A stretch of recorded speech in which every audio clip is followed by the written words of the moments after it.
नारायणं नमस्कृत्य नरं चैव नरोत्तमं देवीं सरस्वतीं व्यासं पूजयं देवैतं वैदेही यत्कृपातमहं वन्दे परमानन्दमाधवं निगमकल्पतरोर्गलितं फलं शुभं भागवतं रसमालुजं गुणवशिकाभिभावकाः ॐ व्यासं वसिष्ठदत्तारं सत्यपूर्णमकल्मषं पराशरात्मजं पद्मशुभतातिं व्यासाय विष्णुरूपाय व्यासरूपाय विष्णवे नमो ब्रह्मनिधये वासिष्ठाय नमो नमः ॐ श्री परमात्मने नमः ॐ नमो भगवते वासुदेवाय।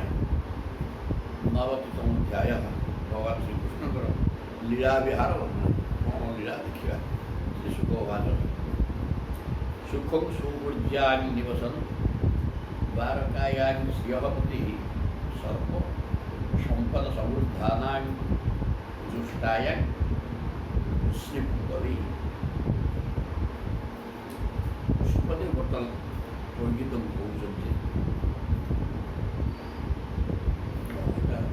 पूर्वाभास है 10म स्कंध अध्याय 90 किए सरिवे पूर्व अध्याय तो सरी कि स्वतंत्र अध्याय आरंभ भगवान लीला विभाग कौन है देखा से सुख उवाच सुख कहते पंडितम को सुख निवसन द्वारकायां श्रियःपति श्री माने लक्ष्मी लक्ष्मीपति भगवान कृष्ण द्वारकार स्वपुरी निजर घर निजर नगरी द्वारकार सुखपूर्वक रहिले सर्वसंपत्ति समृद्धाया ऐश्वर्य परिपूर्ण हो प्रभु लक्ष्मी रही जोटा मर्त्य दुर्लभ देवसभा तक पाखे पारिजात गछ आसिक रही स्वर्ग केवल इंद्र पाखे रही आड़ ना सब आसिक एकदम मर्त्य वैकुंठटा सब सी परिपूर्ण होता ऐश्वर्य एवं वृष्णि जदुवंश श्रेष्ठ पुरुषवान सहित प्रभु द्वारकार आनंद रहिले स्त्री उत्तम वेशाभि नव चौवन कांति कन्दुकादि कर्मेशु क्रीड़ती तड़ित दिवी कम माने 1,108 केमी स्त्री उत्तम वेशाभि अति उत्तम वेशभूषा सज्जित होता नव चौवन कांति युवती अत्यंत सौंदर्य सुंदरी प्रकार अनेक स्त्री वेशभूषा सज्जित हो सदाड़े था स्त्री मान द्वारा नियुक्त हो रही ये भगवान कन्दुकादि हर्मेशु छात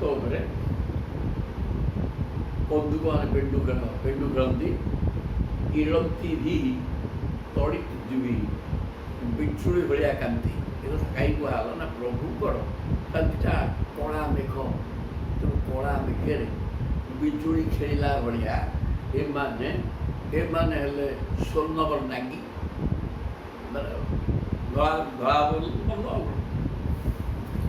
सुना भाया वर्ण बिजुड़ी भाया तेणु कला मेघे बिजुड़ी खेलला भाया छात रही पेंडु धरिकी प्रभु सहित खेलती नित्यं संकुल मार्गायां मदच्युति मतंगजै षोलंकृति भटै अश्वै रथैश्च कनकोज्वलै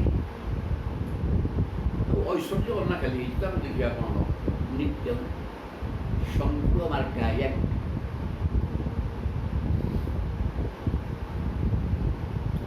प्रतिनिध्य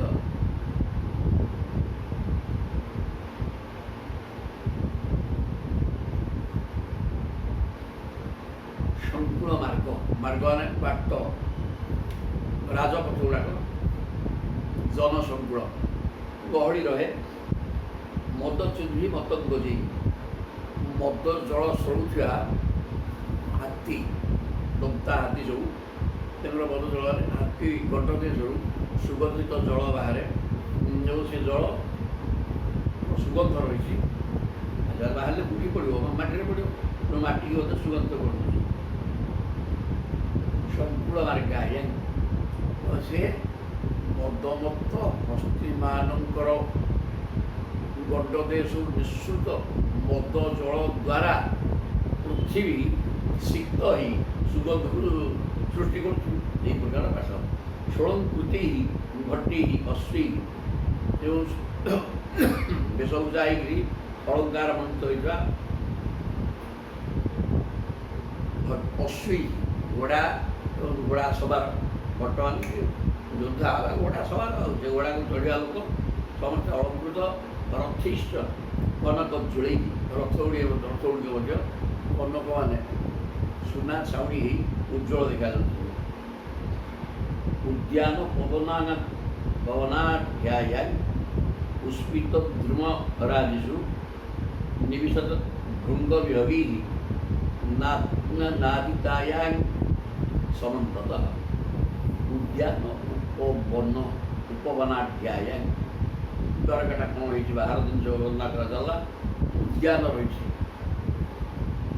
ଏବଂ ଉଦ୍ୟାନ ଶବ୍ଦର ଅର୍ଥ କେବଳ ଫୁଲ ବଗିଚା ଫଳଫଳ। ଆଉ ଉପବନ କହିଲେ ବନ କହିଲେ ଏଇଟା ପ୍ରକୃତି ତାର ସେ ଗଛ ବିଭିନ୍ନ ପ୍ରକାର ଗଛ ପ୍ରକୃତି ଦତ୍ତ ହେଇକି ରହିଛି। ଆଉ ଉପବନ କହିଲେ ମଣିଷ ସୃଷ୍ଟ କୃତ୍ରିମ ବନ ଯେଉଁଠି ମାନେ ସାଇଜିକି ଏଠି ଗୋଟେ ପଣସ ବଗିଚା ତା ପାଖକୁ ଆମ୍ବ ଗଛ ଗୁଡ଼ିକ ନଡ଼ିଆ ଗଛ ଚାରିପଟରେ ରହିଲା ବିଭିନ୍ନ ପ୍ରକାର ଗଛ ଲାଗିକି ସବୁ କୃତ୍ରିମ ବନ ତିଆରି କରାହେଇଛି। ବନ କହିଲେ ଫଳ ଗଛ ସବୁ ଆଉ ଉଦ୍ୟାନ କହିଲେ କେବଳ ଫୁଲ ବଗିଚା। ପ୍ରତ୍ୟେକର ସୁନ୍ଦର ଅର୍ଥ ରହିଛି ପରା। ପୁଷ୍ପିତ ଦ୍ରୁମ ରାଜିଷୁ ତେଣୁ ଫୁଲ ପ୍ରସ୍ଫୁଟ ଫୁଲଯୁକ୍ତ ହୋଇଥିବା ବଡ଼ ବଡ଼ ଗଛ ମଧ୍ୟ ରହିଛନ୍ତି। ନିର୍ବିଶେଷ ଭୃଙ୍ଗ ବିହଗୀ ଗଛ ଗୁଡ଼ାକରେ ବିହଗ ମାନେ ପକ୍ଷୀ ରହିଛନ୍ତି। ଆଉ ପ୍ରସ୍ଫୁଟିତ ଏଇ ଯେଉଁ ଫୁଲ ତା ଦେହରେ ଭୃଙ୍ଗମାନେ ଭ୍ରମଣ ସବୁ ଅଳଣ ହୋଇକି ମଧୁ ଆସ୍ୱାଦନ କରୁଛନ୍ତି। ବିହଗୀ ନାଦିତାୟା ସମନ୍ତତଃ ଚାରିଆଡ଼େ ଯୁଆଡ଼େ ଦେଖିବ ପକ୍ଷୀ ଶବ୍ଦ କରୁଛନ୍ତି ଭ୍ରମରାନେ ଅଳଣ ହେଉଛନ୍ତି। ତାପରେ ରେମେ 16,000 ପତ୍ରିଣାଂ ଏକବଲ୍ଲଭଃ ତାବତ୍ ବିଚିତ୍ର ରୂପେଷୁ ତଦ୍ ଗୃହେଷୁ ମହର୍ଦିଷୁ। ରେମେ 16,000 ପତ୍ନୀ ଏବଂ 16,108 ପତ୍ନୀମାନଙ୍କ ସହିତ ପ୍ରଭୁ ପତ୍ନୀନାଂ ଏକବଲ୍ଲଭ ଜଣେ ସ୍ୱାମୀ ହେଲେ ପ୍ରଭୁ 16,108 ପତ୍ନୀ ତାବତ୍ ବିଚିତ୍ର ରୂପ ସବୁ ତଦ୍ ଗୃହେଷୁ ମହର୍ଦିଷୁ ସମସ୍ତଙ୍କ ଗୃହ ସମୃଦ୍ଧ ଧନ ଐଶ୍ୱର୍ଯ୍ୟ ପରିପୂର୍ଣ୍ଣ ହୋଇକି ରହିଛି। ଖାଦ୍ୟପେୟ ସବୁ ରହିଛି। ସେ ଲକ୍ଷ୍ମୀଙ୍କର କୃପା ସେଠି କିଛି ସହିବନି ଯେତେ ସବୁ ଖାଉଥିବେ ସେଠି ଅଛି ଆମର। ତେଣୁ ପ୍ରତ୍ୟେକଙ୍କର ସ୍ୱତନ୍ତ୍ର ଘର ଏବଂ ତା ଭିତରେ ଐଶ୍ୱର୍ଯ୍ୟ ପରିପୂର୍ଣ୍ଣ ହୋଇକି ରହିଛି ଏବଂ ପ୍ରତ୍ୟେକ ସ୍ଥାନରେ ପ୍ରଭୁ ଅଛନ୍ତି। ପ୍ରଫୁଲ୍ଲ ଓଦ ଫଳ କହ୍ଲାର କୁମଦାମ ଭୋଜରେଣୁ ଭେହି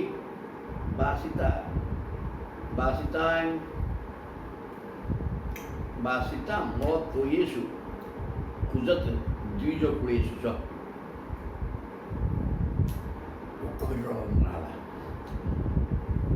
ପୋଖରୀ କେମିତି ହେଇଛି ନା ପ୍ରଫୁଲ୍ଲ ଉତ୍ପଳ ପ୍ରସ୍ଫୁଟିତ ଉତ୍ପଳ ମାନେ ନୀଳ କଇଁ ଉତ୍ପଳ। କହ୍ଲାର ଶବ୍ଦର ଅର୍ଥ ନାଲିଆ କଇଁ କହ୍ଲାର। କୁମୁଦ ଧଳା କଇଁ ହିସାବ ଏମିତିକା।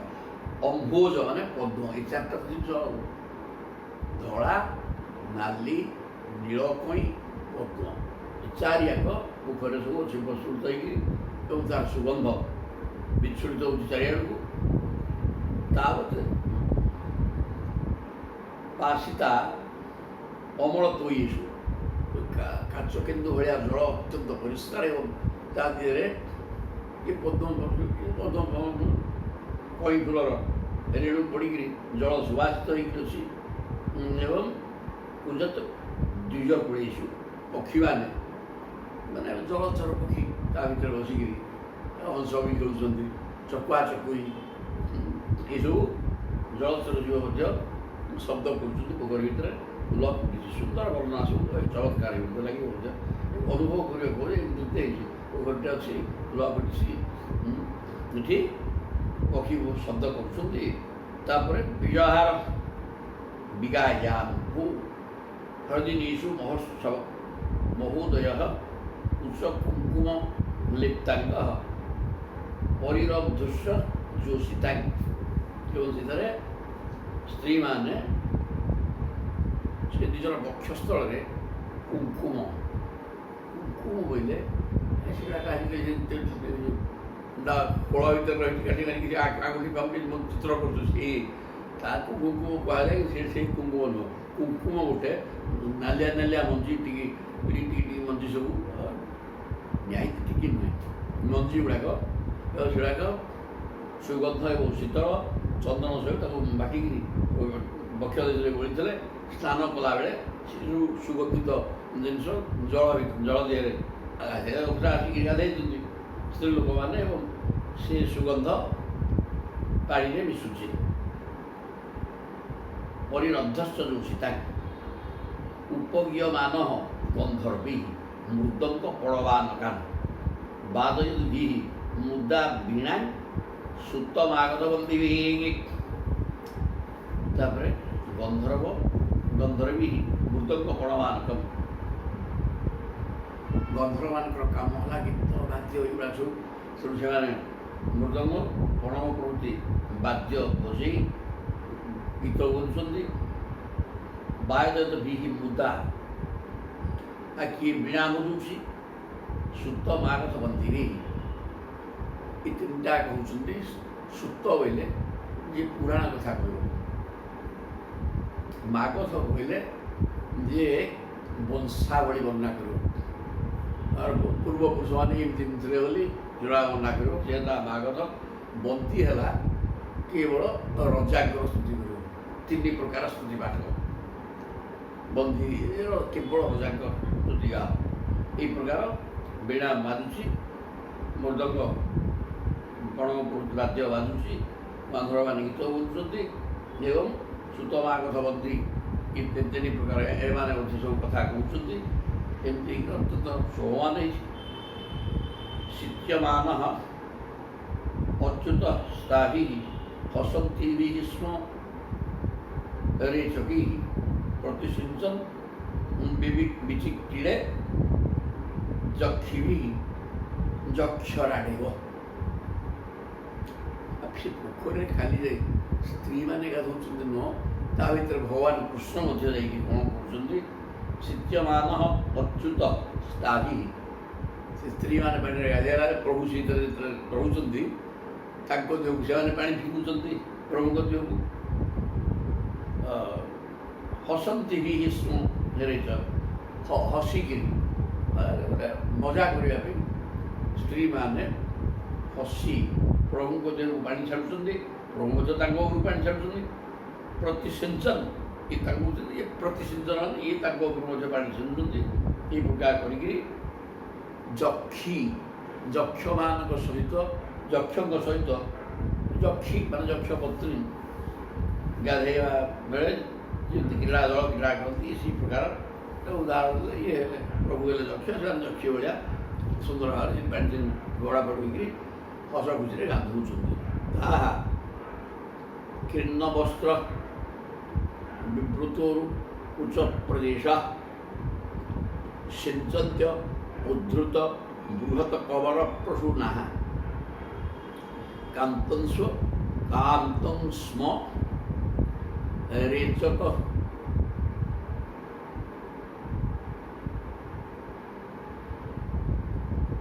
ক্ষীরশয়ু পৌজ কান্তস্ম রেচক জিহিরশয়ু অগুহ্য জাতস্মর সবলছত বদনা বিরেজু হুম ଜଳକ୍ରୀଡ଼ା ଚାଲିଛି। ସେ ତତ୍ସମରେ ଆଉ ଗୋଟେ ବର୍ଣ୍ଣନା ତାହା ସ୍ତ୍ରୀମାନେ କୀର୍ଣ୍ଣ ବସ୍ତ୍ର ଏମିତି ପାଣି ଫୋପଡ଼ା ଯେଉଁ ବୁଡ଼ି ନାହାନ୍ତି ଅଣ୍ଟା ପର୍ଯ୍ୟନ୍ତ ବୁଡ଼ୁଛନ୍ତି, କିଛି ବାଟ ପାଣିରେ ଯାଇଛନ୍ତି, କିନ୍ତୁ ପାଣି ଫୋପଡ଼ା ପଡ଼ିବା ଦ୍ୱାରା ସବୁ ବସ୍ତ୍ର ଓଦା ହେଇଗଲାଣି। ଏମିତି ହେଇକିରି କୀର୍ଣ୍ଣ ବସ୍ତ୍ର ତା ଫଳରେ ଲୁଗା ଦେହରୁ ବକ୍ଷ ଦେଶ ଗୁଡ଼ାକ ଦିଶୁଛି। ତେଣୁ ପ୍ରବେଶ ସିଞ୍ଚନ୍ୟ ଉଦ୍ଧୃତ ବୃହତ କବର ପ୍ରସୂତା। ଏ ପାଣି ଫୋପଡ଼ା ବ୍ୟବହାରରେ ଏ ଯେଉଁ କବରରେ ଖୋସା କରିଥିଲେ ତା ଦେହରେ ଫୁଲ ଆଳ ଗୁନ୍ଥା ହେଇଛି। ଆଉ ସେଟା ଏ ବର୍ଷ ଏ ପାଣି ଭିଜିବା ଫଳରେ ସେଟା ଖୋସାରୁ ଫୁଲ ଖସି ପଡ଼ିଛି। କାନ୍ତଂସ୍ମ ରେଚକ ଜିହିରସୟୁପଗୁହ୍ୟ।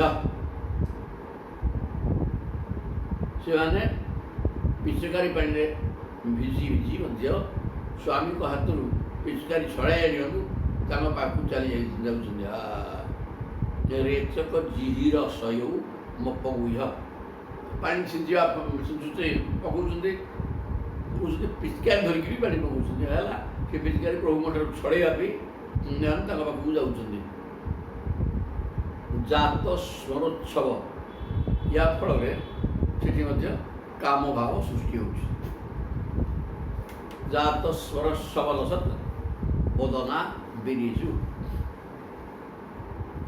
କାମ ଭାବ ଦ୍ୱାରା ମୁଖମଣ୍ଡଳ ସ୍ପଷ୍ଟ ହେଇଯାଉଛି। ତା ମୁଖମଣ୍ଡଳରେ କାମ ଭାବ ତାଙ୍କ ଜାଗ୍ରତ ହେଉଛି। ଏ ପ୍ରକାର ହେଇ ଗାଧଉଛନ୍ତି।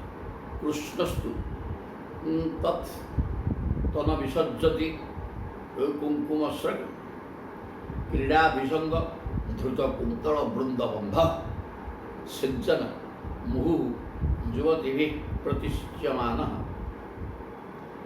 ରେମେ କରେଣୁ ହି ରିବାଙ୍ଗ ରିବେ ଭବତି ପରିଦ। କରେଣୁ 63 ବର୍ଷୀୟ ହାତୀ ଶବ୍ଦ କେମିତିକା? ହାତୀ ଖାଲି ହାତୀ ନାହିଁ, କେମିତିକା ପାଠ ମଧ୍ୟ 30 ବର୍ଷୀୟ ହାତୀ ମାନେ ଯୁବକ ହାତୀ, ଦନ୍ତା ହାତୀ। କରେଣୁ ହି ରେମେ କରେଣୁ ହି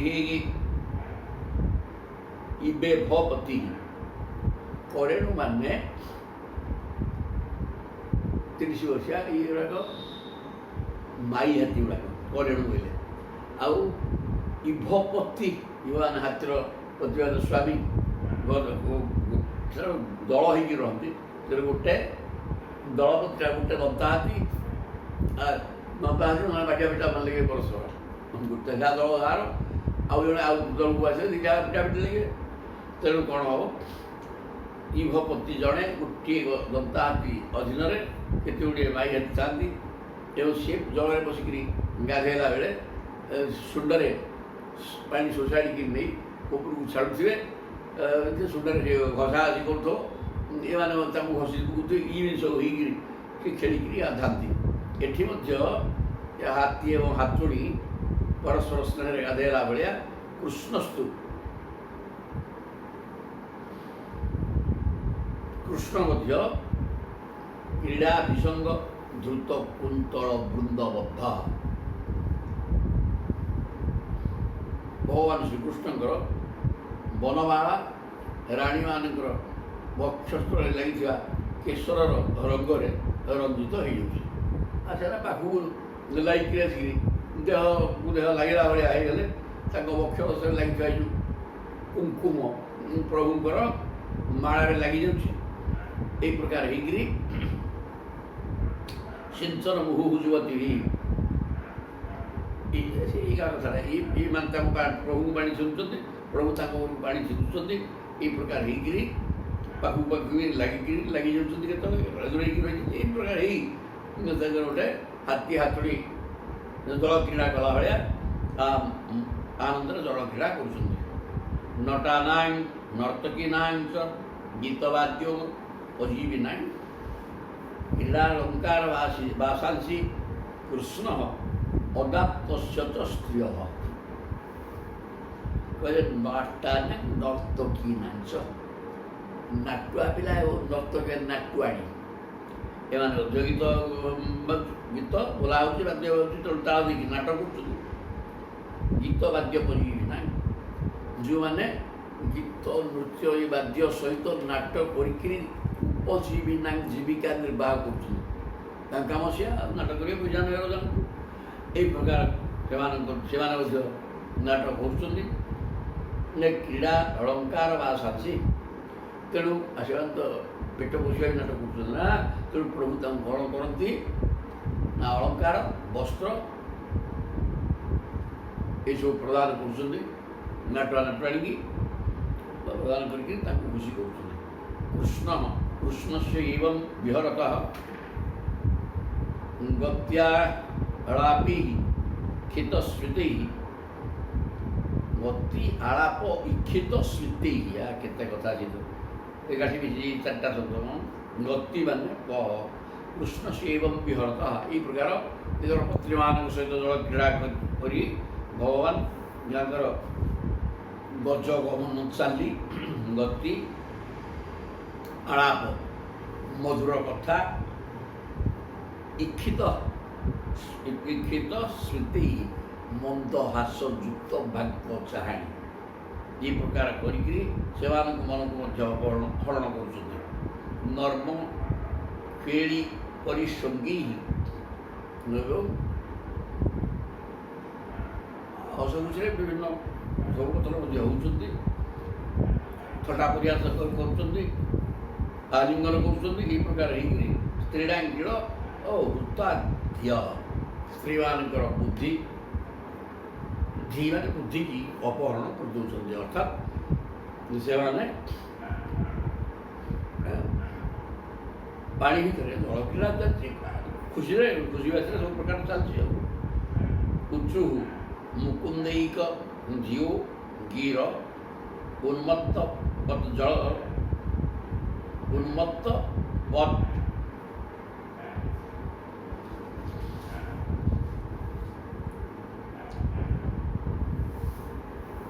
ଜଡ଼ମ୍ ଉନ୍ମତ୍ତ ବଜ୍ଜଡ଼ମ୍ ଚିନ୍ତୟନ୍ତୁ ଅରବିନ୍ଦାଖ୍ୟಂ ତାନିମେ ଗରତଃ ଶୃଣୁ ଉଚ୍ଚୁ ମୁକୁନ୍ଦିକ ଧିୟ ଯେଉଁମାନଙ୍କର ବୁଦ୍ଧି ମୁକୁନ୍ଦ ଏକ ବୁଦ୍ଧିଟା ଏକମାତ୍ର ମୁକୁନ୍ଦ ମାନେ ଭଗବାନ କୃଷ୍ଣଙ୍କ ବ୍ୟତୀତ ସେ ବୁଦ୍ଧି ଭିତରେ ଅନ୍ୟ କୌଣସି ଜିନିଷ ନାହିଁ। କୃଷ୍ଣଗତ ମାନସ ବୁଦ୍ଧି କହିଲେ ମନ ନୁହେଁ, ତାଠୁ ମନଟା ଚଞ୍ଚଳ, ବୁଦ୍ଧି ମାନେ ସ୍ଥିର ବୁଦ୍ଧି ଭଗବାନଙ୍କୁ ଧରିକି ରଖିଛି। ଏହି ପ୍ରକାର ଯେଉଁ ଭଗବାନଙ୍କ ପତ୍ନୀମାନେ ଉନ୍ମତ୍ତବତ ଜଡ଼ମ୍ ପ୍ରଭୁଙ୍କ ସହିତ ପାଗଳ ଭଳିଆ ବାଡ଼ି ଭିତରେ ପଡ଼ି ପାଗଳ ଭଳିଆ କ୍ରୀଡ଼ା କରିକିରି ନିଜେ ଜଡ଼ ହୋଇଯାଉଛନ୍ତି। ଜଡ଼ ଶବ୍ଦର ଅର୍ଥ କ୍ରୀଡ଼ାରେ ଏମିତି ମାତି ଯାଉଛନ୍ତି ଯେ ତାଙ୍କର କୌଣସି ସ୍ଥିତି କୌଣସି ଶରୀର ସ୍ଥିତି ବୁଝିପାରୁନାହାନ୍ତି। ଚିନ୍ତୟନ୍ତ୍ୟ ଅରବିନ୍ଦାକ୍ଷମ କେବଳ ଅରବିନ୍ଦାକ୍ଷ ପଦ୍ମନୟନ ଭଗବାନ କୃଷ୍ଣଙ୍କୁ ଚିନ୍ତନ କରି ତାନିମେ ଗତତଃ ଶୃଣୁ ପ୍ରେମରେ ଉନ୍ମାଦ ହେତୁ ଜଡ଼ ଭଳିଆ ହେଇଯାଉଛି। ଆଉ କ'ଣ କରୁଛନ୍ତି କ'ଣ ନ କରୁଛନ୍ତି, ଏଠି କ'ଣ ଲୁଗାଟା ଖସିଗଲାଣି, ଧ୍ୟାନ ନାହିଁ। ଏସବୁ ହେଇକିରି ବିଭିନ୍ନ ପ୍ରକାର ହେଇଛି। ସେମାନଙ୍କର ତାଙ୍କ ଶରୀର ସ୍ଥିତି କ'ଣ ସେମାନେ ବୁଝିପାରୁନଥିଲେ ଏବଂ ପୁରା ପ୍ରେମରେ ପ୍ରଭୁଙ୍କ ସହିତ ଜଳ କ୍ରୀଡ଼ା କରୁଥିଲେ। ସେଇ ରାଣୀମାନଙ୍କ କଥା ତୁମକୁ ଶୁଣୁଛି ଶୁଣ। ରାଣୀମାନେ କି ପ୍ରକାର ତାଙ୍କ ମନ ଭିତରେ କେବଳ ଏକମାତ୍ର କୃଷ୍ଣ ରହୁଥିଲେ, ଅନ୍ୟ କୌଣସି ଚିନ୍ତା ତାଙ୍କର ନଥିଲା। କେମିତିକା ହେଇଛି ସେ କଥା ଗୁଡ଼ାକ ଦେଖେ ସେଇଟା ତାଙ୍କର ଗୃହସ୍ଥାଶ୍ରମଟା ବର୍ଣ୍ଣନା କରାହେଉଛି। ମହିଷ୍ୟ ହେଉଛୁ ମହିଷୀ ତାଙ୍କର ପଟ୍ଟ ମହିଷୀ ମହିଷୀ ତ ସମସ୍ତେ ତାଙ୍କର ସମସ୍ତଙ୍କ ନା ମହିଷୀ ନା ରାଣୀ। ତେଣୁ ମହିଷୀ କହିଲେ ସେ କୌଣସି ଘରର ସ୍ତ୍ରୀ କି ମହିଷୀ ଏଇଟା ରାଜ ପରିବାରର ସବୁଟା, ଏଇଟା ରାଜାଙ୍କର ରାଣୀ କି ମହିଷୀ କୁହାଯାଏ। ତେଣୁ ସେମାନେ କହୁଛନ୍ତି ହେଇଛି ଆଉ କ'ଣ ପ୍ରକୃତରେ ରାଜା ପ୍ରଭୁ ନୁହନ୍ତି, କିନ୍ତୁ ରାଜାଙ୍କ ରାଜା ସେ ଉଗ୍ରସେନ ରଜା ଯେ ନାମ ମାତ୍ର ସେ ରଜା ସିଏ ତାଙ୍କ ଭିତରେ ସବୁ ଚାଲିଛି, କିନ୍ତୁ ସେ ପ୍ରଭୁଙ୍କ ବାହୁ ଛାୟା ତଳେ ସମସ୍ତେ ରହିଛନ୍ତି, ଯାହାଫଳରେ ସେ ଦେବତାମାନେ ବି ଆସିକିରି ସେବା କରୁଛନ୍ତି। ତେଣୁ ତାଙ୍କୁ ମହିଷୀ ସେଥିପାଇଁ କୁହା ପ୍ରଭୁଙ୍କୁ ରଜା କରାଯାଇଛି। ଆଉ ପୁରରୀ ବିଳବସିତ୍ୱମ୍ ବିତ ନିଦ୍ରା ନ ଶେଷେ କୃଷ୍ଣଙ୍କର ବିଚ୍ଛେଦରେ ସ୍ତ୍ରୀମାନେ କେମିତି ପରସ୍ପର କଥୋପକଥନ ହେଉଛନ୍ତି, ଏଇଟା ସେଇ କଥା କୁହାଯାଇଛି। ଏଠି ମହିଷୀମାନେ କହୁଛନ୍ତି କ'ଣ ପୁରରୀ ବିଳବସିତ୍ୱମ୍ ବିତ ନିଦ୍ରା ନ ଶେଷେ स्वपित्री जगति रात्र्यां ईश्वर गुप्त बोध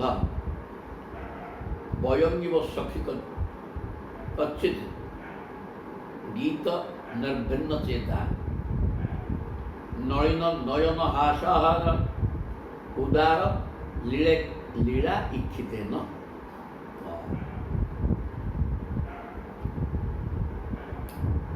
नायिका पाखे भगवान कृष्ण नहांती नथिबा हेतु सी गोटे उड़री मान पक्षीटा देखिक कौन कौन निज अवस्था को तापर आरम्भ कर कौन कौन कहला ना अरे उड़री पक्षीटा विलपसित्व बीत निद्रा राति एत है तो जड़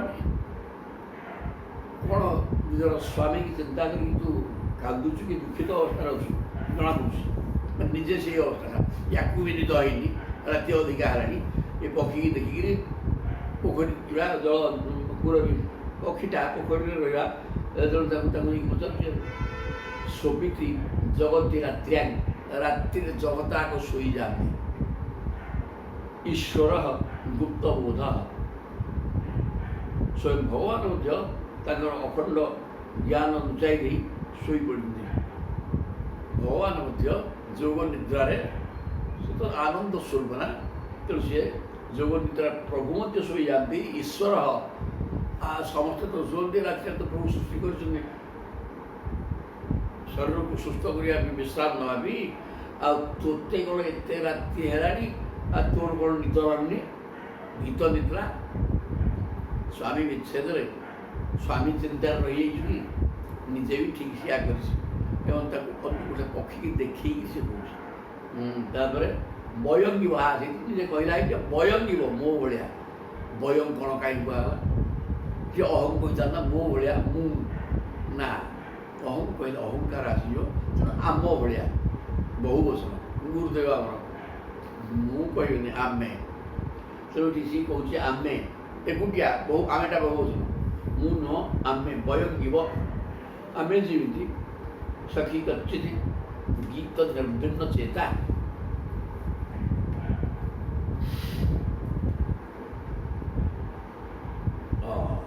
अथच ते भगवान शोई जाती जो निद्रा कि ते निद नहीं तुम राति राति अनिद्रा रही विलाप कर कहीं आलो सखी कमल लोचन भगवान मधुर हास्य लीलामय उदार कटाक्षरे आम हृदय को विद्ध कलापरी तो हृदय को विद्ध करना ता स्वामी कथा से चिंता करनी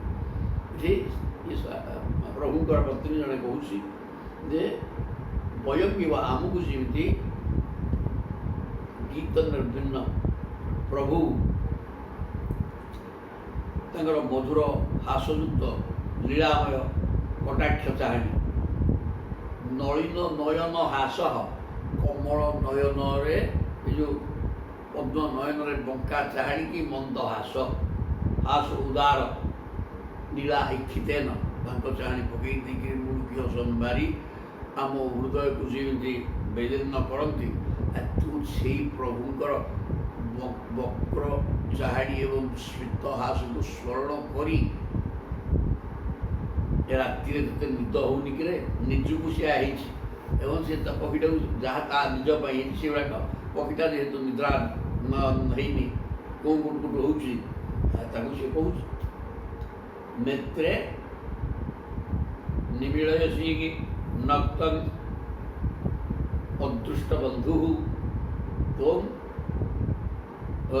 रोरबीशी करुणम बत्त चक्रवाकी रोरी बोले चक्रवाक पत्नी से माने अभिशाप पाई राति विच्छेद मिलन हो ना तेणु चक्रवाकीटा निकट में पोखरी कूल पा निकट रही निद नहीं ये सट हो देखिक कहूँ नेत्रे निमीलयसी नक्तन अदृष्ट बंधु बर्तमान चक्रहीर चक्रवाकी राति होगले तू एपरी आखि बुझी देचु कहीं ତେଣୁ ସ୍ୱାମୀର ବିଚ୍ଛେଦ ହେତୁ ତୁ ଏପରି କରୁଣ ସ୍ୱରରେ କାନ୍ଦୁଛୁ ନା କ'ଣ? ସେ ଉଲ୍ଟାକି ଥଟ୍ଟାକିରି କହୁଛି। ତୁ ରାତି ହେଇଗଲେ କ'ଣ ଆଖି ବୁଜି ଦେଉଛୁ? କାହିଁକି ମୋତେ ଟିକେ କହିଲୁ। ଗୋଟେ ଆଖି ବୁଝୁନି ସେ ନିଦ୍ରା ପୂର୍ବ ସମୟରେ ନିଦ୍ରା ନାହିଁ ବୋଲି କହିଲା, ଏଠି ଠିକ୍ ତାହା।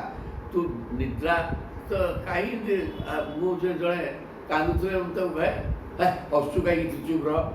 ତେଣୁ ଠିକ୍ ସେମିତି ଥଟ୍ଟା କରିକିରି କହୁଛନ୍ତି କୃଷ୍ଣଙ୍କର ପତ୍ନୀମାନେ ଚକ୍ରବାକୀକି ଯେ ତୁ ଆଗେ ରାତି ନେତ୍ରେ ନିମିଳୟସି ନକ୍ତନ୍ ଅଦୃଷ୍ଟ ବନ୍ଧୁ, ତୋ ବନ୍ଧୁକୁ ଦେଖିପାରୁନି କାରଣ ସନ୍ଧ୍ୟାରେ ବିଚ୍ଛେଦ ହୋଇଯାଏ ଚକ୍ରବାକ ସହିତ।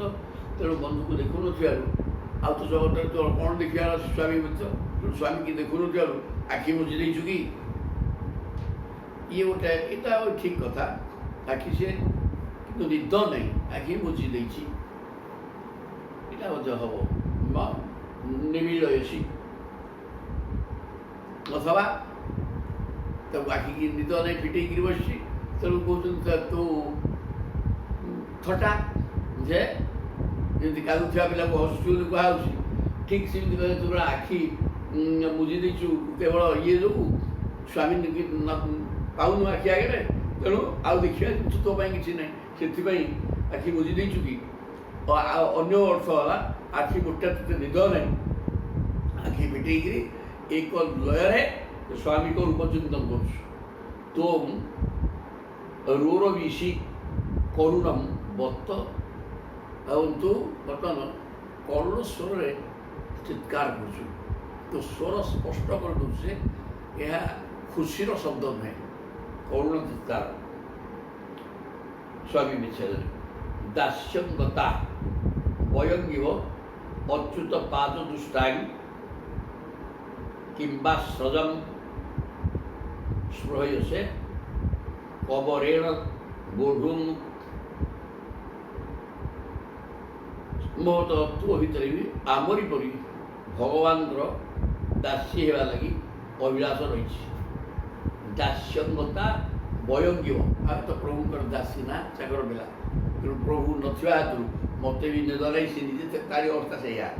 ତେଣୁ ଆଖି ବୁଲିକିରି କେତେବେଳେ ମୁଁ ଧ୍ୟାନ କରୁଛି ତ ଆଖି ଫିଟେଇକିରି ସେ ପ୍ରଭୁଙ୍କ ସ୍ୱରୂପକୁ ଦେଖିବାର ମୁଁ ବି ଲାଗିଛି ସେଇଆ। ତେଣୁ ଆମେ ଦାସୀ ଗୁଡ଼ାକ, ତୁ ମଧ୍ୟ ସେମିତି ପ୍ରଭୁଙ୍କର ଦାସୀ ହେବାକୁ ଚାହୁଁଛୁ ନା କ'ଣ? ବୟଙ୍ଗିବ ଅଚ୍ୟୁତ ପାଦ ଦୁଷ୍ଟାଙ୍ଗି, ଭଗବତ ଶରଣାରବିନ୍ଦକୁ ସ୍ମରଣ ଆମେ ମଧ୍ୟ ସେଇଆ କରୁଛୁ। ତୁ ସେଇଆ କରୁଛୁ କି? କିମ୍ବା ସ୍ରଜମ୍ ସ୍ପୃହୟସେ କବରେଣ ବୋଢୁଂ, ତାଙ୍କ ଯେଉଁ ମାଳ ଲମ୍ବେଇଛନ୍ତି ବେକରେ ସେଇଟାକୁ ସେ ଆମେ ତାଙ୍କୁ ତାଙ୍କଠୁ ଆଣିକି କବର ମାନେ ଖୋସାରେ ଖୋସି ଦେଉ, ବାନ୍ଧି ଦେଉ। ତୁ ସେଇ ପ୍ରକାର ତାଙ୍କ ବେକର ହାରକୁ ନେଇ ସେଇ କ'ଣ ବାନ୍ଧିବୁ? ଭଗବାନଙ୍କର ଦାସୀ ହେବା ଲାଗି ଅଭିଳାଷ କରିଛୁ। ତୁ କ'ଣ ତାଙ୍କ ଚରଣରେ ଲାଗୁଥିବା ମାଳକୁ ନିଜ ବେଣୀରେ ବାନ୍ଧିବାକୁ ଚାହୁଁଛ? ତାର କୋଉଠି ପକ୍ଷୀଟା ତାର କୋଉଠି ଅଛି ହରିହର ଚୁଟି ନା କ'ଣ ସେ ବାନ୍ଧୁଥିଲା ଦେଖିବ ଲେଖା ହେଲା। ତାହେଲେ ବୟଙ୍ଗିବ ଅଚ୍ୟୁତ ପାଦ ଦୁଷ୍ଟାଙ୍ଗ, ଏଠି ବେକରେ ଲେଖା ଫୁଲମାଳ ନୁହେଁ, ପାଦ ପ୍ରଭୁଙ୍କର ପାଦ ପଦ୍ମରେ ଦିଆଯାଇଥିବା କିଏ ପୂଜା କଲା କି ଯାଇଛନ୍ତି ପ୍ରଭୁ ପାଖରେ ଫୁଲମାଳ ଦେଇଦେଲା, ସେଇଟାକୁ ସେ ପିନ୍ଧିକି ଆଉ ବେକରେ ନେଇକିରି, ତେଣୁ ସେଇଟା ପଡ଼ିଗଲା। ତେଣୁ ପାଦ ପଦ୍ମରେ ଲାଗିଥିବା ମାଳକୁ ନେଇକିରି ଆମେ ଖୋସାରେ ଖୋସି ଦେଉ। ତୁ ମଧ୍ୟ ସେଇ ମାଳକୁ ଚାହୁଁଛୁ କି? ମୁଣ୍ଡ ମତା ପ୍ରଭୁଙ୍କ ଚରଣ ସ୍ପର୍ଶ ଯେହେତୁ ହେଇଛି, ପବିତ୍ର ହୋଇଯାଇଛି ମାଳଟା, ତ ତେଣୁ ତୁ ସେ ପ୍ରକାର ମାଳକୁ ଦେବା ପାଇଁ ଇଚ୍ଛା କରୁଛୁ କି? ଅର୍ଥାତ୍ ଇଏ ବିରହ କାତର ହେଇକିରି ସ୍ତ୍ରୀଟା ଚିନ୍ତା କରୁଛି ଏଇ ପ୍ରକାର ଜିନିଷ ସବୁ, ତାକୁ ରାତିରେ ନିଦ ନାହିଁ। ଏବଂ ଚକ୍ରବାକର ଅବସ୍ଥାଟା ସେଆ, ଚକ୍ରବାକୀ ପକ୍ଷୀ, ପକ୍ଷିଣୀ ତା ପକ୍ଷୀର ବିଷୟରେ ସିଏ ବି ସୀମିତ ରହିଛି। ତେଣୁ ନିଜ କଥା ଗୁଡ଼ାକ ତାକୁ ଦେଖିକି କହୁଛି, ତାର କିଛି କାମ ନାହିଁ, ରିଆକ୍ସନ୍ ନାହିଁ। ତେଣୁ ଭୋ ଭୋ, କିନ୍ତୁ ସେ ଅନିଦ୍ରା ହେଇକି ରହିଛି। ଭୋ ଭୋ ସଦା ନିସ୍ତ ନଶେ ଉଦନ उदन् अलब्ध निद्रो अधिगत प्रजागर किंबा मुकुंदा बहुतात्मलांछन प्राप्तां दशां तूं च गतु दूरत्ययां इंतुरे वन्ना भो भो सदा निष्ठन से उदन्न आहे उदन समुद्र उदन्न उदन्न जे जल को धारण कर रखी समुद्र हे समुद्र तुम्हें तो निरंतर गर्जन कर वो शब्द समुद्र गर्जन लहड़ी शब्द आसो बहुत दूर को राति अधिका शब्द बढ़ दिन अपेक्षा राति सब शांत अवस्था तेणु तुम्हें हे समुद्र जी सदा सदा सदा कौन गर्जन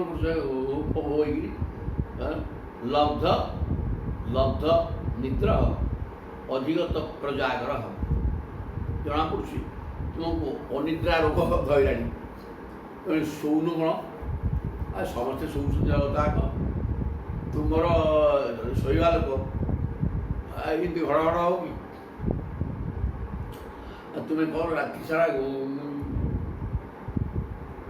निद्रा न करी प्रजागर माने उजागर रही शब्द कर शब्द हम लड़ी शब्द ये शब्द कहीं कर किंबा मुकुंद बहुत आत्मलांछना अरे ना ना ना ना आमर आम बुझीगलु ना ना ना एमती नुह तू शब्द कर कहीं बुझीगला आमर प्रिय श्याम सुंदर बोधुए तुम धैर्य गांभीर्य आदि स्वभाव गुण तुम ठारू छड़े मुकुंद उपहूत तु भगवान चिंता करी आम पाखे जेहेतु प्रभु ना आम चिंताकुल होगी आमको निद होना ठीक सेमती तू प्रभु को चिंतन करी तोते निद होनी तेणु भू भू गर्जन करुलांछन प्राप्त दशां तों च गतु दुरत्ययां आमरी परी दुरारोग्य रोग पीड़ित प्रभु नथिबा दिन आमे मध्य रात्याक निद्रा रोचु निद हुए ना सेज धरू ना तू सेमती प्रभु को न पाई राति तमाम चित्कार कर निज निज जहाँ जहाँ होटा अन्न को आक्षेप करके कहते आम ठीक अच्छे तुम एमती हो उल्टाटा ठीक आम ये प्रकार रोचु प्रभु विच्छेद तू से आमर जो रोग तोर भी से रोग होगी कौन राति निद ना खाली घू घू घू होगी गर्जन करमी प्रभुंर मुकुंद बहुता लांछन भगवान विच्छेद आम मन ताक पाक पलि मन रहित हृदय आसुबार आमर जो दशा तोर से दशा है तुम जक्षणा बलवत्तासी गृहीत इंदु क्षीण प्रत्येक राति जो जो जिन देखुं ताकू लक्ष्य कर कौन कहते तुम जक्षणा बलवत्तासी गृहीत इंदु क्षीणतम न निज निधि क्षीणुषि कच्चिन मुकुंद गदितानि तथा वयत्वं विस्मृत्य न स्थगित गीहि उपलक्ष्यसेन तापर पड़ा चंद्र आड़े मन कौन कहते तुम जक्षणा चंद्र दक्षकर 27टा कन्या ये जो प्रथम 27टा कन्या 27टा हूँ नक्षत्र 27 नक्षत्र तेणु से 27 नक्षत्र एक स्त्रीलिंग शब्द सब तेणु जोड़ाक ଦେଇଥିଲେ, କିନ୍ତୁ ସେ ରୋହିଣୀକି ଅତିରିକ୍ତ ଭଲ ପାଇଲା, ଅନ୍ୟମାନଙ୍କୁ ହତାଦର କଲେ। ତେଣୁ ସେ ଯାଇକି ଯକ୍ଷଙ୍କୁ ଆପତ୍ତି କଲେ, କହିଲେ ତୁ ଯକ୍ଷାର ହେଇଯିବ, କାହା ସାଙ୍ଗରେ ଆଉ ନେଇଛନ୍ତି ତାହାର ଯକ୍ଷାର ହେଲେ ଅସୁସ୍ଥ ହେଇଯିବ, ରକ୍ତହୀନତା ଆସିବ, ତେଣୁ ମୋ ସ୍ତ୍ରୀ ସଙ୍ଗମ କରିବ କ'ଣ? ତେଣୁ ଜଣଙ୍କ ସାଙ୍ଗରେ ଖାଲି ମିଶୁ, ଆଉ ସମସ୍ତେ ହତାଦର କରୁଛୁ, ଏକାଥରେ କାହା ସାଙ୍ଗରେ ମିଶିବନି, ଯା। ଲକ୍ଷ୍ୟ ତ ତାଙ୍କର ବୁଦ୍ଧି ଟିକେ ଦୁର୍ବୁଦ୍ଧି, ତେଣୁ ନିଜ ଜୋଇଁକି ମଧ୍ୟ ଅଭିଶାପ ଦେଇଦେଲେ। ବଳବତ୍ତା ଆସି ଗୃହୀତ ଇନ୍ଦୁ, ଯକ୍ଷାର ଗୋଟା ତ ଜୋର ହେଇଗଲେ, କ୍ଷୀଣତମ ନ ନିଜ ଦିଦିକି କ୍ଷୀଣୁଛି। ଆଉ ତୁ ଦେଦୀପ୍ୟମାନ ଜ୍ୟୋତିକି ପ୍ରକାଶ କରିବା କଥା, ଯକ୍ଷା ରୋଗ ଦ୍ୱାରା ତୁ କ୍ଷୀଣ ହେଇଯାଇଛୁ, ତେଣୁ ଅନ୍ଧାରିଆ ହେଇଯାଇଛି, ତୋତେ ଖଣ୍ଡଚନ୍ଦ୍ର ବାହାରିବେ ଆଉ। ଯେମିତି ପୂର୍ଣ୍ଣମୀ ପରେ ପ୍ରତିଭା ଟିକେ କ୍ଷୀଣ ଆଉ ଟିକେ କ୍ଷୀଣ, ଏମିତି କ୍ଷୀଣ ହେଇକିରି ତୁମେ ବର୍ତ୍ତମାନ ଯକ୍ଷା ରୋଗ ଯେମିତି ଶରୀରକୁ କ୍ଷୟ କରେ ଏବଂ ଶରୀରର ଜ୍ୟୋତି କମିଯାଏ, ତୁମେ ସେମିତି ଜ୍ୟୋତିହୀନ ହେଇସାରିଲଣି ଚନ୍ଦ୍ରଜୀ। ତାଙ୍କ ସାଙ୍ଗେ କଳା କ୍ଷୟ ହୁଏ ତାଙ୍କର, ସେ ତାକୁ ଇଏ ଲକ୍ଷ୍ୟ କରିକି କହୁଛନ୍ତି ତୁମର କଳା କ୍ଷୟ ହେଇଗଲାଣି। କାହିଁକି ନା କଚିତ ମୁକୁନ୍ଦ ଗଦିତାନି ଯଥା ବୟକ୍ତମ୍, ଆମେ ଭଗବାନ ଆମ ପାଖରେ ନଥିବା ହେତୁ ତାଙ୍କର ଯେଉଁ ମଧୁମୟ ବାକ୍ କଥା ତାକୁ ଆମେ ଶୁଣିପାରୁନୁ, ଯାହାଫଳରେ ସେଗୁଡ଼ାକ ଚିନ୍ତା କରି ଆମକୁ ବି ନିଦ ହେଉନି। ତୁମେ ସେଇପରି ହେଇଛ କି କଥାକୁ ଆମେ ଭୁଲିଗଲା ପରି ତୁମେ ବି ଭୁଲି ଯାଇଛ। ଶ୍ୟାମ ସୁନ୍ଦରଙ୍କର ମିଠା ମିଠା ରହସ୍ୟଭରା କଥାକୁ ଆମେ ଭୁଲିଗଲା ଭଳିଆ, ସେ ଆଉ ପାଖରେ ତ ନାହାନ୍ତି, ସେ କଥା ଆଉ ଶୁଣିବାକୁ ମିଳୁନି। ତେଣୁ ସେ କଥାକୁ ଆମେ ନ ଶୁଣିକି ଯଦି ଭୁଲିଗଲୁଣି, ତୁମେ ବି ସେ କଥାକୁ ଭୁଲି ଯାଇକିରି ତୁମ ଶରୀର କ୍ଷୀଣ ହେଇଗଲା କି? ତାମାନେ ପ୍ରଭୁ ବହୁତ ଦିନ ପଳାଇଛନ୍ତି ହସ୍ତିନାପୁର, ସେ 4 ମାସ ରହିବେ। ତେଣୁ 4 ମାସ ରହିଯିବା ଫଳରେ 4 ମାସ ପ୍ରଭୁଙ୍କ କଥା ଶୁଣିପାରିଲେ ନାହିଁ ତାଙ୍କ ପତ୍ନୀମାନେ, ଏବଂ ସେ କଥା ସେ କହୁଛନ୍ତି 4 ମାସ ହେଲା ପ୍ରଭୁଙ୍କର ଅମୃତମୟ କଥାକୁ ନ ଶୁଣି, ସେ ଅମୃତମୟ କଥା ଶୁଣିକିରି ଆମ ଶରୀର ସୁସ୍ଥ ସବଳ ରହୁଥିଲା, ଅମୃତ ବୋଲି ରହିଥିଲା। ଏ 4 ମାସ ନଥିବା ହେତୁ ସେ କଥା ନ ଶୁଣିକିରି ଆମ ଶରୀର ବି କ୍ଷୀଣ ହେଇଗଲାଣି। ତୁମେ ମଧ୍ୟ ସେଇ ପ୍ରକାର ପ୍ରଭୁଙ୍କୁ ଭୁଲିଯିବା ଫଳରେ ଆମେ ଭୁଲି ସାରିଲୁଣି, ପ୍ରଭୁଙ୍କୁ ଆଉ ଦେଖୁନୁ, ଦୀର୍ଘ ଦିନ ହେଲା କି ମିଠା କଥା ଶୁଣୁନୁ। ଆମ ଶରୀର ସ୍ଥିତି ଯାହା, ତୁ ମଧ୍ୟ ସେଇ ପ୍ରକାର ତୁ ଶରୀରକୁ କ୍ଷୀଣ କରିଦେଲୁ। ସେଥିଲାଗି ଏପରି କଥା କହିବା ବନ୍ଦ କରିଦେଇଛ। ବୟଂ ତୁମ ବିସ୍ତୃତ୍ୟ ହୋ ସ୍ଥଗିତ ଗିରି ଉପଲକ୍ଷ୍ୟ ସେ ନ, ତୁମେ ବି ଭୁଲି ଯାଇଛ ଏବଂ ସେଥିଲାଗି ଏପରି କଥା କହିବା ବନ୍ଦ କରିଦେଇଛ। କ'ଣ ସେଇ ଚିନ୍ତାରେ ତୁମେ ମୌନ ହେଇଯାଇଛ? ଚନ୍ଦ୍ର କଥା କ'ଣ କହିବ? ଚନ୍ଦ୍ରଙ୍କର ଜ୍ୟୋତିଟା ଶରୀରରୁ ଯେତିକି ଜ୍ୟୋତି ବାହାରେ, ସେ ଜ୍ୟୋତିଟାକୁ କଥା ବୋଲି କୁହାଯାଇଛି। ଚନ୍ଦ୍ରର କଥା କ'ଣ କହିବ? ତୁମ ଶରୀର ପୂର୍ଣ୍ଣମୀ ପରେ 15 ଦିନ କ୍ଷୀଣ ହେଇଯିବ। ତେଣୁ ସେ କ୍ଷୀଣ ଅବସ୍ଥାଟାକୁ ଏଠି ତାକୁ ଦେଖେଇକି କହୁଛନ୍ତି ଯେ ବର୍ତ୍ତମାନ ଭଗବାନଙ୍କ କଥା ବିଚ୍ଛେଦରେ ଆମେ ଭଗବାନଙ୍କ କଥା ଶୁଣିବାକୁ ନ ପାଇ ଆମର ଶରୀର କ୍ଷୀଣ ହେଇଗଲାଣି, ତୁମର ମଧ୍ୟ ଠିକ୍ ସେଇଆ ହେଇଯାଇଛି। ତେଣୁ ତୁମେ କ'ଣ କିଛି ମିଠା କଥା କହୁଥାଅ, ବର୍ତ୍ତମାନ ଶରୀର କ୍ଷୀଣ ହେଇଯିବା ଫଳରେ ତୁମେ ଚିନ୍ତାକୁଳ ରହୁଛ ପ୍ରଭୁଙ୍କୁ ଦର୍ଶନ କରିବା ପାଇଁ। ଚନ୍ଦ୍ରମା ମନସୁ ଜାତ, ପ୍ରଭୁଙ୍କର ମନୁଟା ଚନ୍ଦ୍ର ନା, ତେଣୁ ମନଟା ବିଚଳିତ, ଯେହେତୁ ପ୍ରଭୁଙ୍କୁ ଦେଖୁନି। ଚନ୍ଦ୍ର ହେଉଛନ୍ତି ପ୍ରଭୁଙ୍କ ମନ, ତେଣୁ ପ୍ରଭୁଙ୍କ ସାନ୍ନିଧ୍ୟ ନ ପାଇ ଚନ୍ଦ୍ର ହେଲା ମନଟା ବିଚଳିତ ରହୁଛି, ଯାହାଫଳରେ ତୁମର ମଧୁର କଥା ବାହାରୁନି, ମୌନ ହେଇଯାଇଛି ତୁମେ। ଆମ ଅବସ୍ଥା ବି ସିଏ କାହିଁକିନା ଆମେ କ'ଣ କଥା କହିବୁ, କାହାକୁ କ'ଣ କହିବୁ? ପ୍ରଭୁ ତ ପାଖରେ ନାହାନ୍ତି, ତାଙ୍କ ସହିତ ସିନା ଆମେ କଥାବାର୍ତ୍ତା ହେଉଥାନ୍ତୁ, ସେ ତ ପାଖରେ ନାହାନ୍ତି, ଆମେ ମୌନ ହେଇଯାଇଛୁ। ତୁମର ଅବସ୍ଥା ବି ଠିକ୍ ସେଇଆ। କିଂ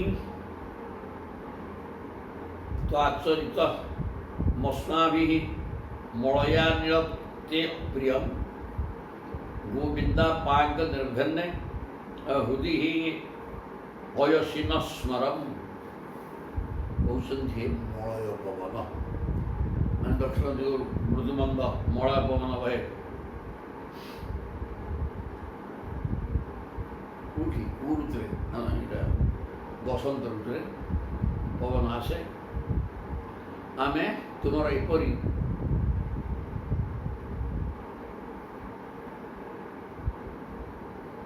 କିନ୍ତାଚରିତମସ୍ମାଭି ମଳୟା ନୀଳତେ ଅପ୍ରିୟମ୍। ହେ ମଳୟା ନୀଳ ମଳୟ ପବନ, ଆମେ ତମର କ'ଣ କ୍ଷତି କରିକି କ'ଣ ଅପ୍ରିୟ କରିଛୁ ଆମେ କିଛି ଜାଣିପାରୁନୁ। କିନ୍ତେ ଅପ୍ରିୟମ୍ କୃତମ୍, ତମର କ'ଣ ଆମେ ଅପ୍ରିୟ କଲୁ? ହେ ତେମେ କାହିଁକି ଏ ଶୀତଳ ମଳୟ ପବନ ବୋହିକିରି ଆମ ଭିତରେ କାମ ଭାବ ଜାଗ୍ରତ କରୁଛ? ପ୍ରଭୁ ଆମ ପାଖରେ ନାହାନ୍ତି, ତେଣୁ ଆମେ ଦୁଃଖିତ ହବୁ ନା ନାହିଁ? ତମର କ'ଣ ଆମେ କ୍ଷତି କରୁଛୁ? ତେମେ କାହିଁ ଆମ ମନକୁ ପୀଡ଼ା ଦେଉଛ? ଗୋବିନ୍ଦ ପାଙ୍କ ନିର୍ଭେନ୍ନେ ହୃଦି ଅୟସିନ ସ୍ମରମ୍। ବର୍ତ୍ତମାନ ଆମ ପାଖରେ ଭଗବାନ ଶ୍ରୀକୃଷ୍ଣଙ୍କର ନେତ୍ର ଅପାଙ୍ଗ ମାନେ କଟାକ୍ଷ ବାକ୍ୟ ଚାହାଣୀ ଆମ ପାଖରେ ନାହିଁ। ପ୍ରଭୁ ଆଉ ନାହାନ୍ତି, ପ୍ରଭୁ ପଳେଇଛନ୍ତି ଦୀର୍ଘ ଦିନ ହସ୍ତିନାଙ୍କୁ, ତେଣୁ ତାଙ୍କ ବାକ୍ୟ ଚାହାଣୀରୁ ଆମେ ବଞ୍ଚିତ, ପାଖରେ ନାହାନ୍ତି। ତେଣୁ ତୁମ ଉପରେ ତ ଆମେ କିଛି, ତୁମର ତ କିଛି କ୍ଷତି ଗଲା ବୋଲି ଆମେ ଜାଣିପାରୁନୁ। ତୁମେ ଆମର ତେଣୁ ମନ ଭିତରେ ହୃଦି ସ୍ମର, ଆମ ହୃଦୟରେ କାମଭାବକୁ ଜାଗ୍ରତ କରି ଆମକୁ କାହିଁ ହତାଶ କରୁଛ? ବସନ୍ତ ଋତୁଟା ସବୁଠାରୁ ଖରାଦିନ ଘଣ୍ଟା ଖରା ଗରମ କଦର୍ଯ୍ୟ ଲାଗେ। ଶୀତ ଦିନେ ଶୀତ ହେବ, ଶୀତରେ ବି ଅତ୍ୟଧିକ ଶୀତ ବି ଦୁଃଖଦାୟକ। କିନ୍ତୁ ଏଇଠି ଶୀତ ନାହିଁ, ଅଧିକ ଖରା ନାହିଁ ଏବଂ ଥଣ୍ଡା ପବନ ଆସୁଥିବ। ବସନ୍ତ ଋତୁଟା ସବୁଠାରୁ ଉପଭୋଗ୍ୟ ସମୟ। ତେଣୁ ଆମର କାମ ଭାବ ଜାଗ୍ରତ ହେଉଛି। ତୁମେ କାହିଁକି ଏମିତି ଆମକୁ ହଇରାଣ କରୁଛ? ଆମେ ତମର କିଛି କ୍ଷତି କରୁଛୁ କି? এই কথা বসন্ত পবনକୁ କୌଣସି ନାୟିକା କହୁଛି। মেঘ শ্যামম তমসি দৈত যাদবেন্দ্রস্য নূনম শ্রীবৎসাঙ্গম বয়মিব ভবান ধ্যায়তি প্রেমবদ্ধ অত্যুৎকণ্ঠ সবল হৃদয় অষ্টদ বিধো বাষ্পধারা শ্রুত্বা স্মৃত্বা বিশ্বসি মুহু দুঃখদ তৎপ্রসঙ্গ। চমৎକାର ସବୁ ବର୍ଣ୍ଣନା ବାପା, ଆମେ ସବୁ ଏମିତି ବର୍ଣ୍ଣନା ତ ଆଉ ସାହିତ୍ୟ ଖାଲି ଏଇସବୁ ଏଇଟା ଏମିତି ଗୋଟେ ବର୍ଣ୍ଣନା ସାହିତ୍ୟରେ କ'ଣ ଅଛି କି? ଶ୍ରୀ ରୂପ ବର୍ଣ୍ଣନା ଆଉ ସବୁ ଏମିତି ହବ ଏଇଗୁଡ଼ା ସବୁ। ତେବେ ପାଉ ତୁମେ ଛାଡ଼ିନାହାନ୍ତି, ଆଉ ଗୋଟେ ଭଗବାନଙ୍କ କଥା ଲେଖିବେ ନା ନାହିଁ?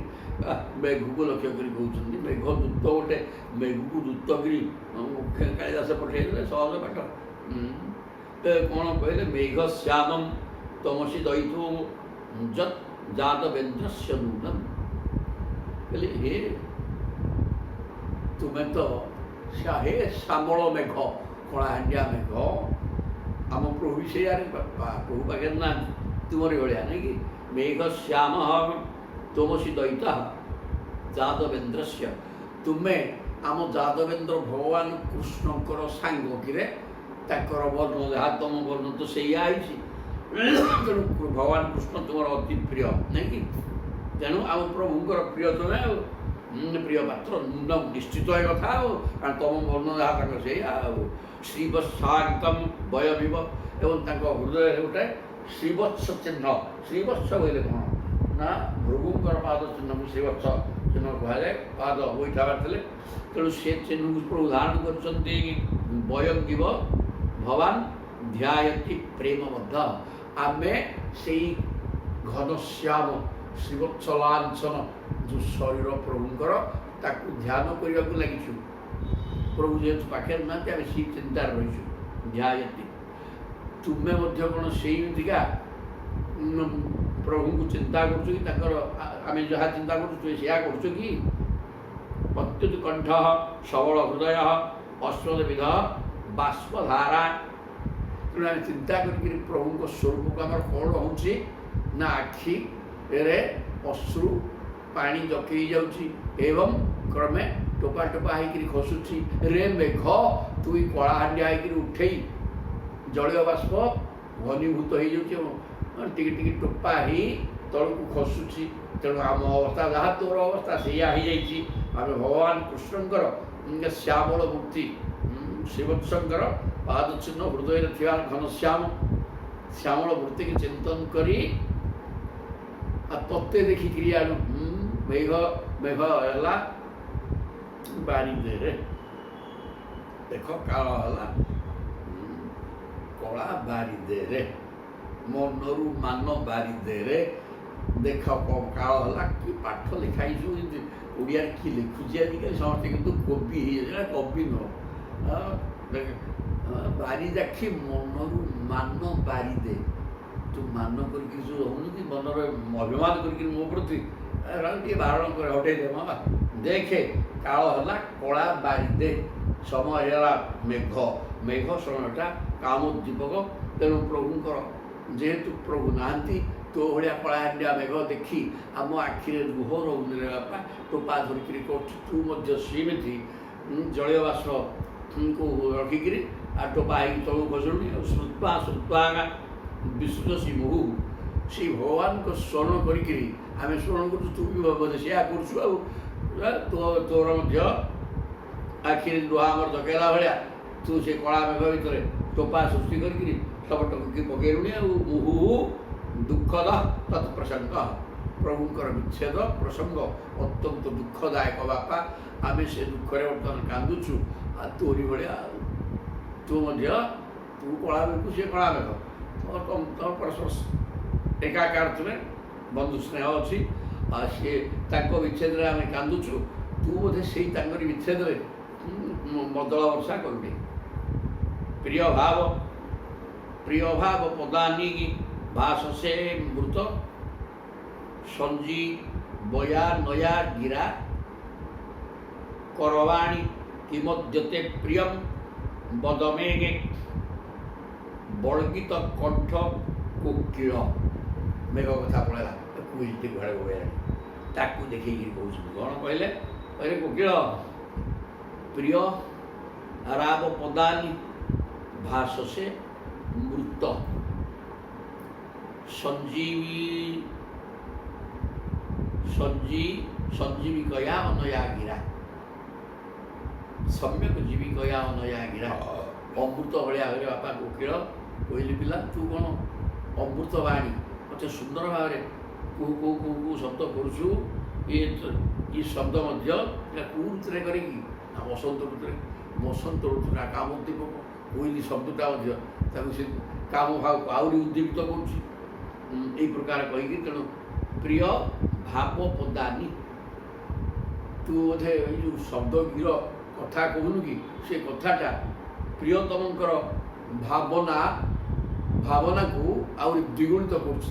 ତୋର ପଦ ଶବ୍ଦର ଅର୍ଥ ଗୀତର ପଦ ସବୁ ଆଉ ଏଇ ଯେଉଁ କେଉଁ ଶବ୍ଦଟା ଏଇଟା ଗୀତ ବୁଝୁଛୁ ଆଉ ଏଇଟା କାମ ଭାବକୁ ଦ୍ୱିଗୁଣିତ କରୁଛି ଆମ ହୃଦୟରେ ବାପା। କରବାଣୀ କିମଦ୍ୟତେ ପ୍ରିୟମ।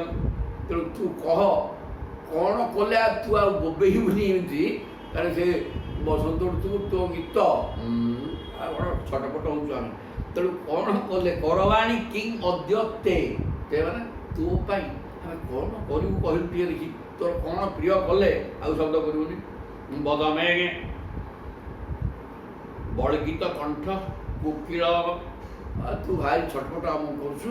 ବସନ୍ତ ଋତୁକୁ ତୋର ଏଇ ଯେଉଁ ଗୀତ ଅତ୍ୟନ୍ତ ଚିତ୍ତାକର୍ଷକ ଗୀତ ଏଇଟା ଆମ ପ୍ରଭୁଙ୍କ ବିଚ୍ଛେଦରେ କାମ ଭାବକୁ ଦ୍ୱିଗୁଣିତ କରୁଛି। ତେଣୁ ତୋତେ କ'ଣ ପ୍ରିୟ ଲାଗେ ଆମକୁ ଟିକେ କହୁନୁ ତୋ ପାଇଁ ଆମେ କରିଦେବୁ। ତୁ ଟିକେ ଗୀତଟାକୁ ବନ୍ଦ କରିଦେ ଏଗୁଡ଼ା କାହାକୁ ଶୁଣିବାକୁ ଆମର ଧୈର୍ଯ୍ୟ ନାହିଁ ରେ ବାପା। ତେଣୁ କୋଇଲି ବୋବଉଛି ତାକୁ ଏ ପ୍ରକାର କହୁଛନ୍ତି। ମାନେ କହିବାର ତାତ୍ପର୍ଯ୍ୟ ଏଇଠି ଏଗୁଡ଼ା କାହିଁ ଲେଖିଲେ ଭାଗବତ ଭଳିଆ ଏଇଟା ଗୋଟେ ଭଗବତ ପ୍ରେମ ରହିବା କଥା ନା ଇଏ ଆଉ କ'ଣ କିରେ ଏହା ଭଗବତ ପ୍ରେମ ପୁରା ଭଗବାନଙ୍କୁ ତାଙ୍କ ମନରେ ଏକନିଷ୍ଠ ଭାବ କି ପ୍ରକାର ଭଗବାନଙ୍କୁ ଚିନ୍ତନ କରୁଛନ୍ତି। ତେଣୁ ଭଗବାନଙ୍କର ଅନୁପସ୍ଥିତିରେ এই ପ୍ରକାର ସ୍ଥିତି ହେଇଛି।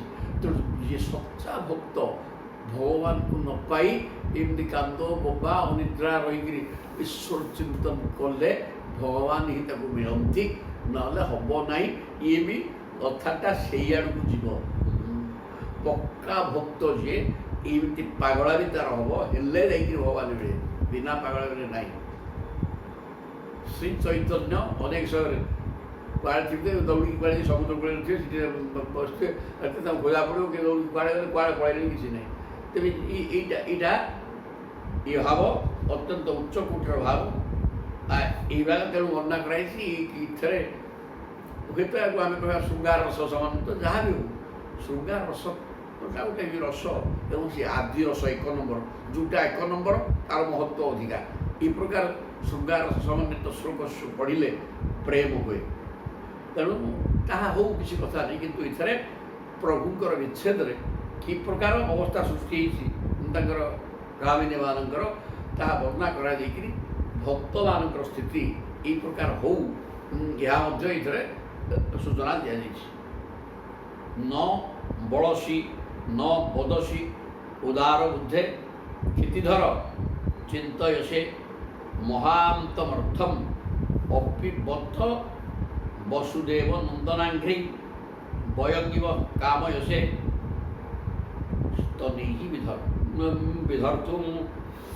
ଏଠି କହିଲେ ହେ ପ୍ରିୟ ପର୍ବତ, ନ ଚଳସି ନ ବଦସି ଉଦାର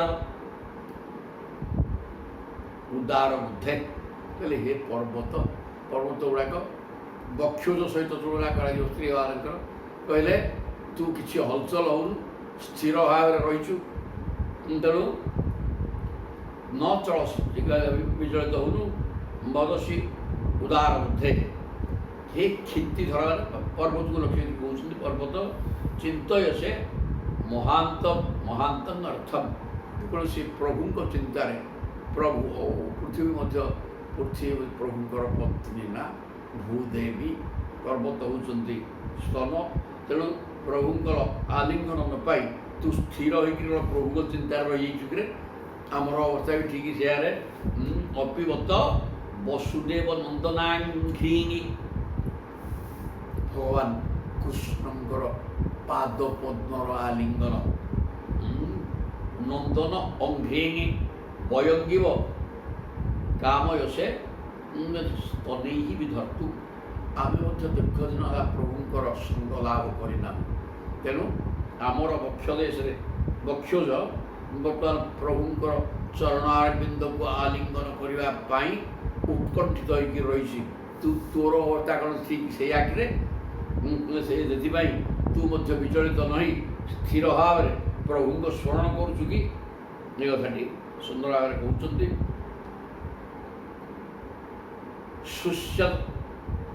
ଶୁଷ୍ୟତ୍ ହ୍ରଦା କର୍ଷିତା ବତ ସିନ୍ଧୁପତ୍ନ୍ୟ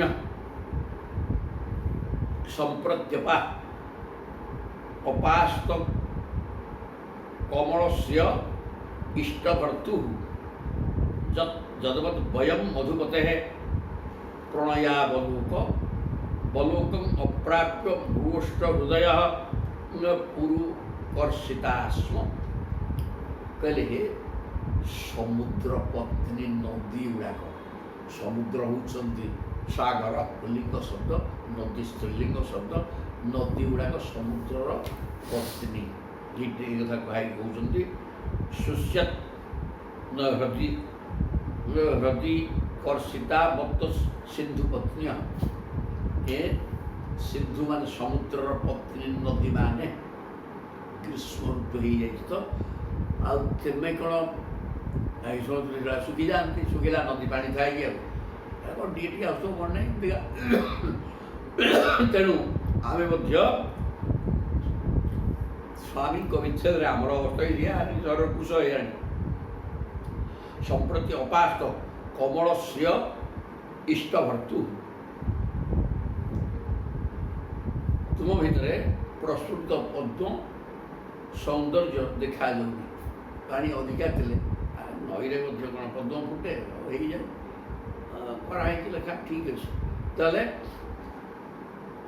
ବର୍ତ୍ତମାନ ପାଣି କମିଯିବା ଫଳରେ ପଦ୍ମ ଆଉ ତୋ ଭିତରେ ଦେଖାଯାଉ, ପାଣି ତ ନାହିଁ, କୋଉଠି ଟିକେ ଟିକେ କୋଉଠି ଅଛି କ'ଣ ନାହିଁ, ପାଣି ଆଉ ପଳେଇବା। ତେଣୁ ପଦ୍ମ ଫୁଟି ନାହିଁ, ପଦ୍ମଶ୍ରୀ ନାହିଁ ଦେଖାଯାଉନି। ତୁମେ ବଡ଼ ଦୁର୍ବଳ ହେଇଯାଇଛ। ନଦୀ ଗୁଡ଼ାକ କହୁଛନ୍ତି ଖରାଦିନ ହେଇଗଲାଣି, କ'ଣ ଜଣାପଡ଼ୁଛି ଆମେ ଯେପରି ଆମ ପ୍ରିୟତମ ଶ୍ୟାମ ସୁନ୍ଦର ଯଦବତ୍ ବୟମ୍ ମଧୁମତେ ପ୍ରଣୟାବଲୋକ, ଆମେ ମଧ୍ୟ ଭଗବାନ କୃଷ୍ଣଙ୍କର ପ୍ରେମପୂର୍ଣ୍ଣ ବାକ୍ୟ ଚାହାଣୀରୁ ବଞ୍ଚିତ କି ନାହିଁ? ଆମେ ବଞ୍ଚିତ ହେଇକି ଆମେ ବି ଦୁଃଖ କରୁଛୁ, ହୃଦୟ ଆମର ବିଚଳିତ ହେଉଛି। ତେଣୁ ଅତ୍ୟନ୍ତ ଆମେ ବି ଦୁର୍ବଳ ହେଇଗଲୁଣି ତୋରି ଭଳିଆ। ତୁ ଦୁର୍ବଳ ହେଇଯାଇଛୁ। ପଦ୍ମ ଗୁଡ଼ାକ କୁହାଗଲା ପ୍ରଭୁଙ୍କର ପଦ୍ମ ନୟନ, ତ ତେଣୁ ସେ ପଦ୍ମ ପ୍ରଭୁଙ୍କର ପଦ୍ମ ନୟନରେ ଯେଉଁ ବଙ୍କା ଚାହାଣୀ ଆମେ ତାକୁ ନ ଦେଖିଲେ ଆମେ ବି ଦୁର୍ବଳ ଶୁଖିଗଲୁଣି ତୁମରି ଭଳିଆ। ତୁମେ ମାନେ ବି ମେଘ ଦ୍ୱାରା ତୁମ ପ୍ରିୟତମ ସମୁଦ୍ରର ଜଳ ନ ପାଇ ଏପରି ଦିନହୀନ ହେଇଗଲଣି। ଆମେ ଯେମିତି ଦିନହୀନ ହେଇଯାଇଛୁ, ଜଳଟା ତୁମେ ଭଗବତ ପ୍ରେମ ନ ପାଇକିରି ତାଙ୍କ ବାଙ୍କ ଚାହାଣୀ ପ୍ରେମ ଭାବ ନ ପାଇକିରି ଆମେ ଦୁର୍ବଳ ହେଇଗଲୁଣି। ତୁମେ ମଧ୍ୟ ତୁମ ପ୍ରିୟତମଙ୍କର ଜଳଟା ଜଳ ଜୀବନ, ତେଣୁ ମେଘ ଦ୍ୱାରା ସମୁଦ୍ରରୁ ପାଣି ଶୁଖିଯିବ, ମେଘ ଆସିବ। ତେଣୁ ସେ ମେଘଟା ଅର୍ଥାତ୍ ସେଇଟା ତୁମ ପ୍ରିୟତମଙ୍କର ସଙ୍ଗମ ସ୍ପର୍ଶ, ପାଣିଟା ତୁମ ପ୍ରିୟତମ ଆଉ ସମୁଦ୍ର ପାଣି ଗୁଡ଼ାକ। ତେଣୁ ସେ ପାଣି ତୁମର କମିଯାଇଛି, ସମୁଦ୍ର ଠାରୁ ପ୍ରେମ କମିଯାଇଛି। ତେଣୁ ସମୁଦ୍ର ଯେତେବେଳେ ଜଳ ବାଷ୍ପ ହେଇକି ଉପରକୁ ଯାଇକରି ବର୍ଷା ହେଇକିରି ପ୍ରବଳ ବର୍ଷା ହେଇକି ତୁମେ ସେ ବର୍ଷା ଜଳ ସ୍ପର୍ଶରେ ତୁମେ ଫୁଲିଯିବ, ତୁମେ ଆନନ୍ଦ ଅନୁଭବ କରିକି ଉଲ୍ଲସିତ ହେବ ଏବଂ ଦ୍ୱିଗୁଣିତ ହେଇଯିବ, ପାଣି ବଢ଼ିଯିବ, ସବୁ କିଛି ହେବ। ଠିକ୍ ଆମେ ମଧ୍ୟ ତେଣୁ ବର୍ତ୍ତମାନ ସେ ସମୁଦ୍ର ସ୍ପର୍ଶହୀନ ସମୁଦ୍ର ଜଳ ସ୍ପର୍ଶକୁ ନ ପାଇ ତୁମେ କ୍ଷୀଣ ହେଇଯାଇଛ, ଆମେ ମଧ୍ୟ ପ୍ରଭୁଙ୍କୁ ନ ପାଇ କ୍ଷୀଣ ହେଇଯାଇଛୁ। ସମାନ ଅବସ୍ଥା ଆମର। ଏ ପ୍ରକାର ନଦୀମାନଙ୍କୁ କହୁଛନ୍ତି। ପାଠ ଶେଷ। ତାପରେ ଏଠି 24 ଆରମ୍ଭ କରିବା। ଜୟ ଜଗନ୍ନାଥ। ଏଇସବୁ ଜିନିଷ ମଧ୍ୟ ଭଗବତ ପ୍ରେମ ଭିତରେ ଅଛି। ଭଗବାନ